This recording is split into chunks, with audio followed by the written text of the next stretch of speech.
الحمد لله نحمده ونستعين ونستغفره ونعوذ بالله من شرور أنفسنا ومساء أعمالنا من يهد الله فلا مضل له ومن يضلل فلا هادي له أشهد أن لا إله إلا الله وأشهد أن محمد رسول الله لا نبي بعده. Assalamualaikum warahmatullahi wabarakatuh. Syukur alhamdulillah kita panjatkan kepada Allah Subhanahu wa taala. Dengan rahmat dan kasih sayangnya dapat kita bertemu untuk saling memperingati, yang mana di posisi saya ini bukanlah di posisi yang benar, namun di posisi saya ini adalah untuk memperingatkan kepada diri saya sendiri bahwasanya saya juga melakukan perkara-perkara kesalahan dan kesilapan. Justru itu, saudara-saudaraku yang dirahmati Allah Subhanahu wa taala,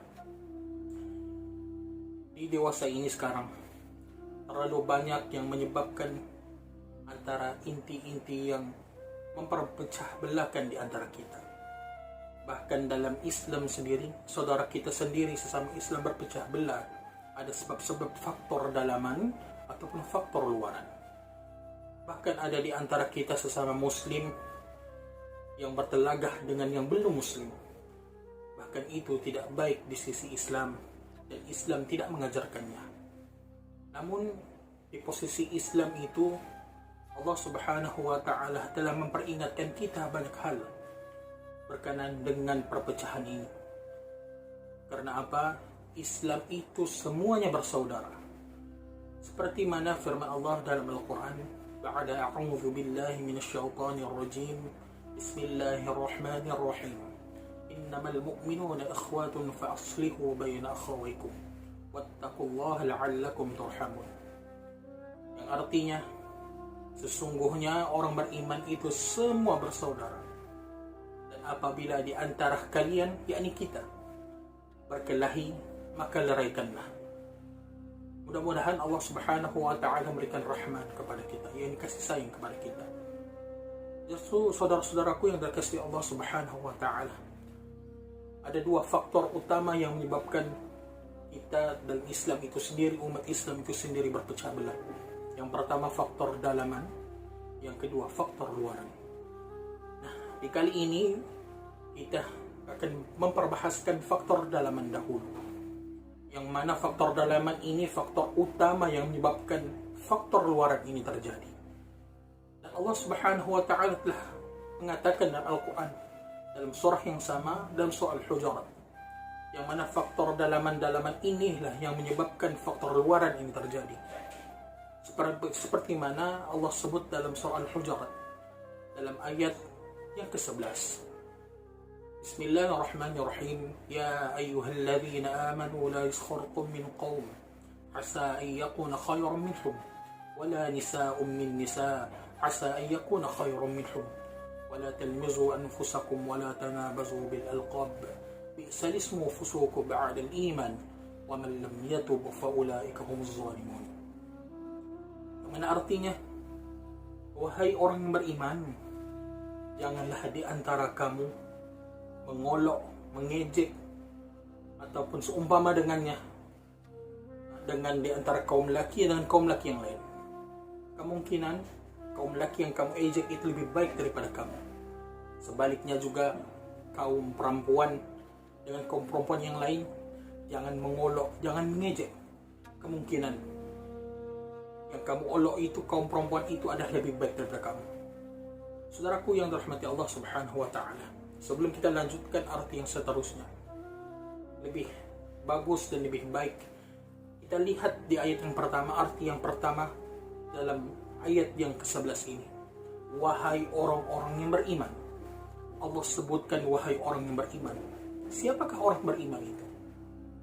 Orang beriman itu ialah kita yang melafalkan asyhadu an la ilaha illallah wa asyhadu anna Muhammad Rasulullah.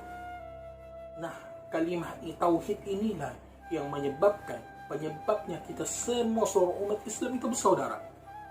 Maka dengan titik kalimah inilah Allah Subhanahu wa taala yang saya bacakan ayat sebelum ini menyebabkan kita semua menjadi bersaudara. Tapi faktor dalaman yang dua hal ini, yang hal yang pertama tadi, yaitu mengolok di antara satu sama lain, di antara kaum laki dan kaum laki yang lain, di antara kaum perempuan dan kaum perempuan yang lain. Ini di antara satu sebab dalaman yang menyebabkan perpecahan di antara kita. Maka itu Allah Subhanahu wa ta'ala, sebagaimana Allah firmankan tadi, kita sebagai orang beriman, Allah telah larang jangan dan jangan kita memperbuatnya, jangan kita melakukannya. Karena apa? Perkara-perkara yang inilah yang akan menjadikan banyak perkara perpecahan. Perpecahan dalam keluarga, perpecahan dalam persahabatan, perpecahan dalam organisasi, dan berbagai. Maka karena lidah dan percakapan kita itulah, yaitu dalam istilah olok mengejek inilah yang menyebabkan kita berpecah. Na'udzubillah min zalik. Bahkan Nabi SAW sangat-sangat menitik beratkan perkara-perkara begini. Bahkan Nabi SAW sangat menyayang para sahabat-sahabat. Sahabat-sahabat menyayang lagi dan lagi kepada Rasulullah. Mereka menjaga kata-kata mereka di antara mereka. Apatah Rasulullah mengajarkan kita untuk berkata baik, menyampaikan perkara yang baik. Maka itu saudara-saudaraku yang dirahmati Allah Subhanahu wa ta'ala, marilah kita bersama-sama untuk menjaga lidah kita dan akal dan hati kita untuk tidak mudah melafazkan perkara-perkara yang boleh menyakitkan saudara kita, apatah lagi dalam hati mereka.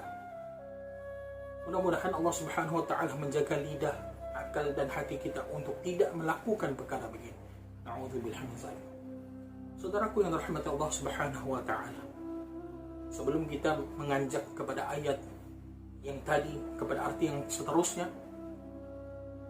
saya tangguh untuk pada hari ini, dan kita akan berjumpa, insyaAllah akan berjumpa di video seterusnya.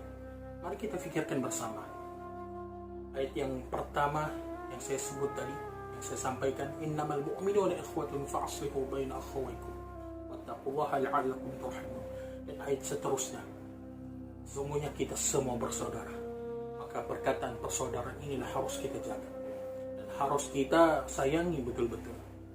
Dan begitu juga ayat yang seterusnya, janganlah pula kita orang yang beriman yang telah menyebut kalimat tauhid itu, asyhadu an la ilaha illallah wa asyhadu anna muhammadar rasulullah, perkataan ini kita sia-siakan.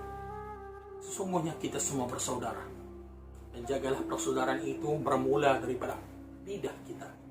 Jangan kita suka ataupun melepaskan perkataan mengolok dan mengejek di antara sesama kita. Dan mudah-mudahan Allah Subhanahu wa ta'ala menjaga hati kita. Dan insyaAllah kita akan bertemu di video seterusnya.